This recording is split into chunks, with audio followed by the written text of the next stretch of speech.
So I've used the Alldocube KNote 8 for about a week and a half to 2 weeks now, and to be honest, I was not expecting much from this tablet, but I'm actually fairly impressed. There are not a lot of weak spots here. A lot of areas in this tablet, I was expecting it to be bad, but it's actually decent. So let's get right into the review of the Alldocube KNote 8.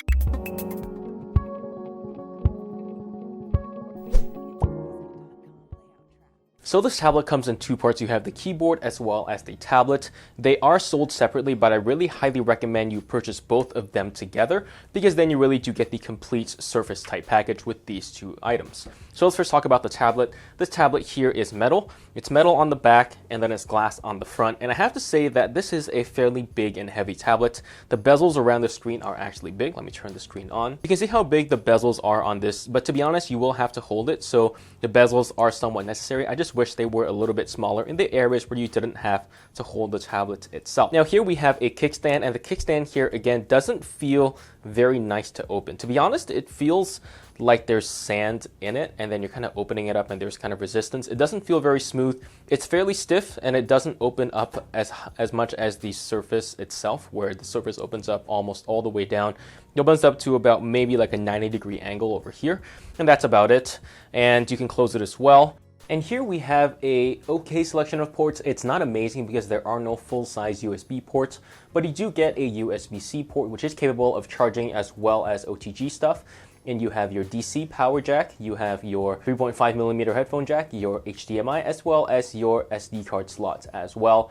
And that's about everything you get. Now talking about this keyboard, this is a very nice rubber keyboard. I really like how this rubber feels. It feels nice, however, I do feel that if you get this thing oily, it's gonna feel disgusting because you probably cannot clean it very well either because it's very sticky rubber. And it's not sticky in a bad way, but it's something that if you dirty it, it's probably not gonna get cleaned very well either.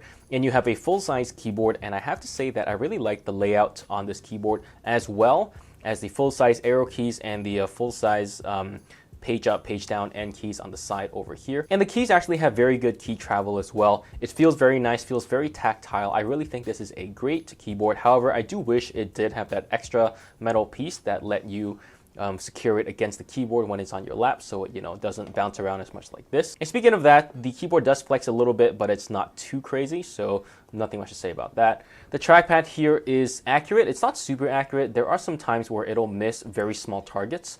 It does support multi-finger gestures, but you cannot disable multi-finger gestures on this trackpad over here, which is a little bit annoying, but all in all, it's a pretty good keyboard. And attaching the tablet to the keyboard is fairly easy. It doesn't align itself properly very easily, so you kind of have to hunt a little bit for the tablet to dock with the keyboard, but once it's in, it's a fairly strong connection.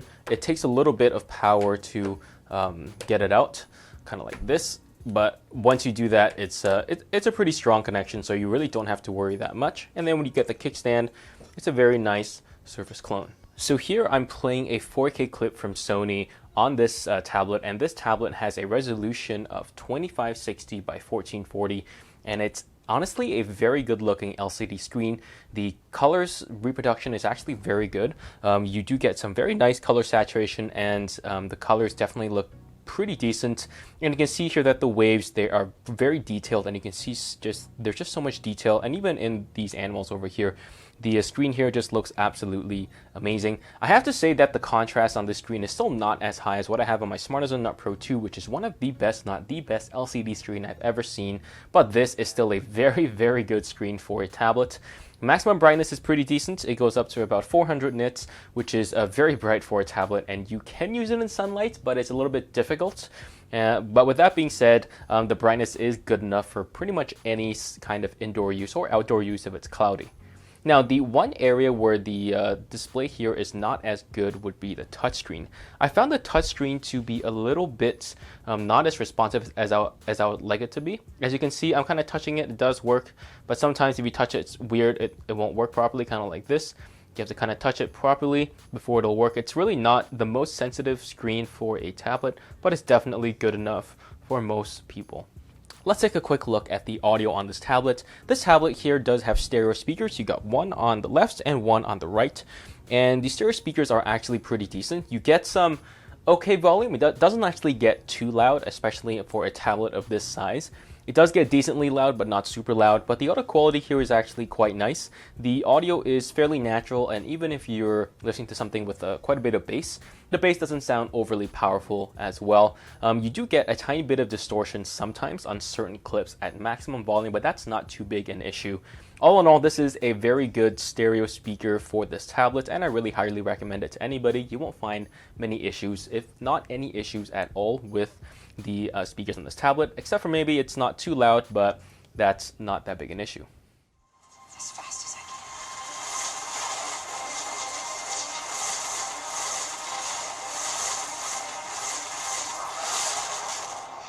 I can't find her, Cisco. Oh, I gotta work out more. She's really stepped up her game. Then let's turn up ours. I don't have eyes on her. Iris? Copy, I'm on it. Looking. Got her. And? Duck! I don't see no duck. Peekaboo. Your only warning, boys. Stay back. She meant the other duck. Yeah, I cannot believe you actually thought she meant a duck.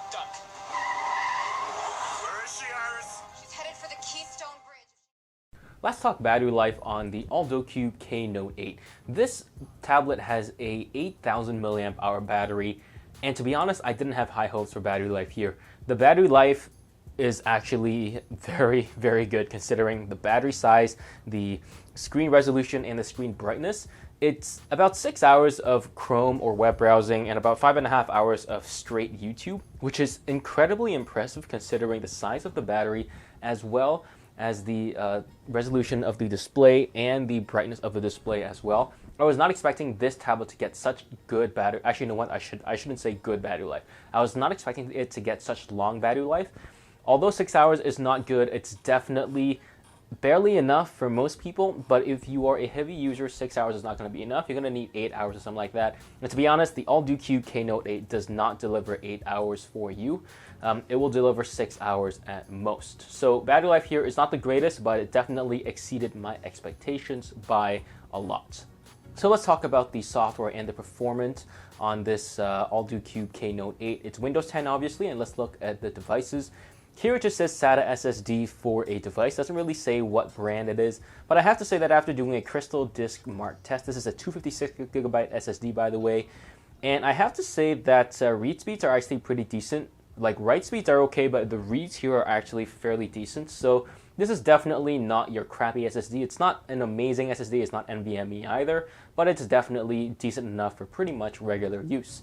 And of course, doing pretty much anything on this Core M7Y30 is great. You can watch 4K video, no problem. It's absolutely great.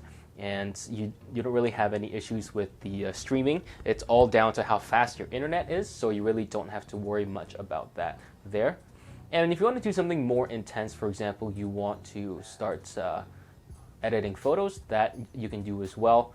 Editing photos here is definitely easier than video editing, but I will say that it's very fast. You can see how fast the render times are if you want to adjust the brightness and the contrast. So it's definitely a lot faster than those Celeron processors, and it's definitely very, very conducive for Photoshop editing or even GIMP if you're cheap like me. And if you're talking about video editing, you can actually do that fairly well also. This is a 1080p clip, and it's actually pretty decent at editing as well. You can cut, you can do everything pretty fast. Rendering speeds here are obviously not the greatest because rendering on a Core M7Y30 is obviously not very conducive. But I have to say that if you want to do some light video editing, 1080p, no 4K, you will be able to do that very, very easily, no problem here at all. Lastly, you can play some pretty basic games on the Core M7Y30, especially at the super high 2560 by 1440 resolution. And the tablet does get hot when you're playing games, so this is not really a gaming tablet. You can play some less intense games, but that's about everything you should be able to play on this tablet. Finally, talking about Wi-Fi performance, it's actually pretty decent. It's not as good as I would have hoped because the body is metal, so the Wi-Fi performance isn't as good, but it's still definitely okay. You can also transfer at USB 3 speeds using the included adapter over here, and you can actually transfer pretty fast as well, so that it is pretty good as well. So what are my thoughts here on the Alldocube KNote 8? This is a decent device, especially if you want to get a Surface clone with a Core M7Y30, so something definitely powerful and not one of those, oh crap, not one of those Celeron N3450 tablets or tablet to Surface clones. It does have a shortcoming though. For example, you don't really have any ports here. You have a USB-C, which does require a dongle. Very annoying. I kind of wish they had full-size USB on this tablet. The battery life here is also average at best. It's about 6 hours of screen on time if you're doing Chrome, which is fairly intense. So it's definitely not the best battery life as well, but it definitely will satisfy most people. I think the best thing about this is definitely the screen and the keyboard. The keyboard here is very tactile and it's backlit as well, which is very nice. The screen here is also very beautiful and it looks very, very good as well. However, is this worth the price? I don't know. This thing starts at around $670, I think, and that's without the keyboard. The keyboard is an additional, I think, $60, $70. And at that price, you can get a used Surface for a lot cheaper with a lot more power as well. So at the current price, I don't recommend it. If it's not on sale, don't get the Alldocube KNote 8. It's really too expensive. If it does go on sale, it'll be $600 for both of these items, both the keyboard as well as the tablet. Then I do recommend it. It's a good device. But if it's anything higher than that, I really don't recommend it at all. Let me know what you think in the comments down below. Be sure to hit like and subscribe. Thank you so much for watching, and I'll see you guys in the next one.